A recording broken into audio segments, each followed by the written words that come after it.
Bom, eu queria estar na seu lugar para anunciar um aumento de pensão de viejez, no caso aqui de 3%, no momento que nós adrenta do governo em 2017 e acaba essa de forma parte de manejo e a visão que nós estamos tendo para nós por melhorar o poder de compra de nós pensionados, para aumentar essa aqui. Ora tem espaço e me está contente que nós podemos tomar a decisão e acaba para aumentar, no caso aqui com 3%, e acaba essa aqui também de 4 ocasiões que nós também aumentar a pensão de viejez.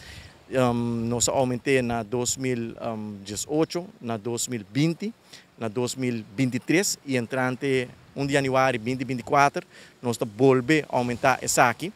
Para pareja não casar, essa aqui significa um aumento de comparar onde está na ano 2017, um aumento de pensão de 243 florim para luna, de caminho está na 2017 e onde está na 2024. E para solteiro não, é um aumento de 167 florim.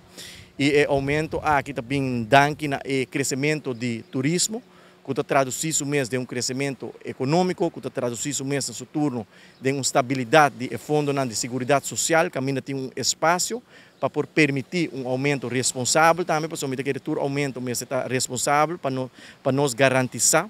que a futura geração também por vir a remarca para cobrar pensão no futuro. Nós nota, por exemplo, na Holanda, a aumentar a idade na 67 anos acaba. O gabinete Eyman II a aumentar a idade na Aruba de 60 para 65 e porque evitar que o vai aumentar a idade de pensão. E também tem que tomar uma decisão